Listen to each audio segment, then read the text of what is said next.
澳大利亚防长达顿近日就台海问题作出危险表态，妄言一旦台海开战，澳方会向台湾提供军火，武装民进党当局。此外，澳方还恶意炮制所谓激光照射事件，对解放军进行无端指责和恶意抹黑。那么，澳大利亚接连挑衅究竟有何目的？与美国有怎样的关系？中国国防部公布现场视频反击，如何用事实揭开澳方无耻嘴脸？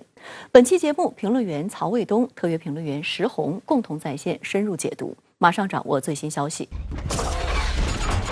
上周，澳大利亚防长彼得·达顿突然妄言，对台海局势指手画脚，叫嚣一旦台海开战，澳方会向台湾提供军火，武装民进党当局。3月10号，国防部新闻发言人谭克飞大校表示，澳防务领导人有关言论粗暴干涉中国内政，肆意歪曲中方维护国家主权和领土完整的行动，这充分暴露了其冷战思维和意识形态偏见，严重损害中澳两国两军关系。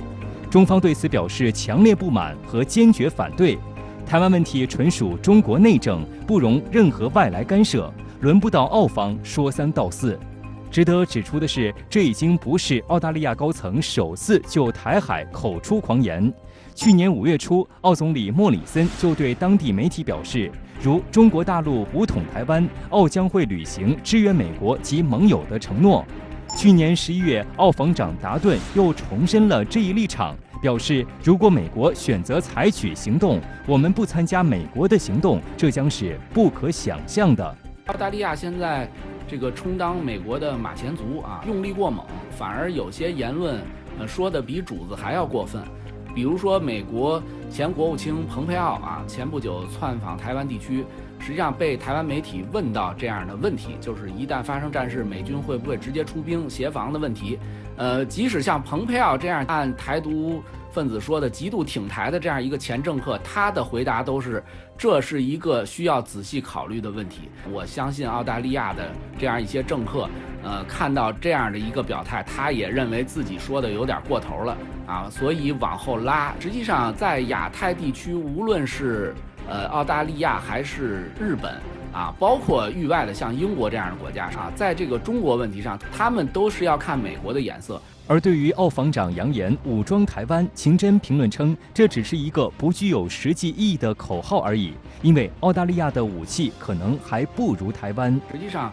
台湾当局这么多年以美谋独，以武拒统，他从美国方面已经买了大量的武器装备，甚至于某种意义上说，台湾地区的武器装备，甚至于可能很多方面比澳大利亚的装备还要好啊，所以看不出他能对台湾当局提供什么样的武器。因为特别昂贵的武器，比如说像飞机啊，像大型的舰船，它也不可能提供。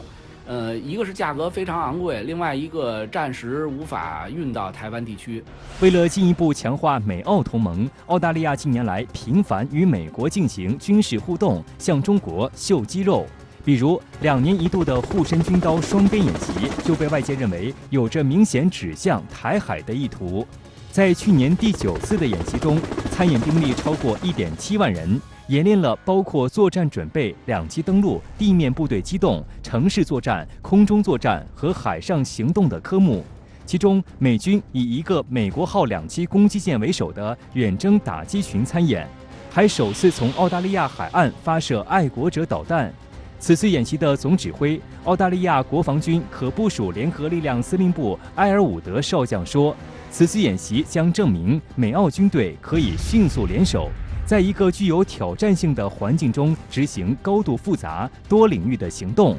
而除了美澳以外，护身军刀21演习还有来自加拿大、日本、新西兰、韩国和英国的部队参加军演。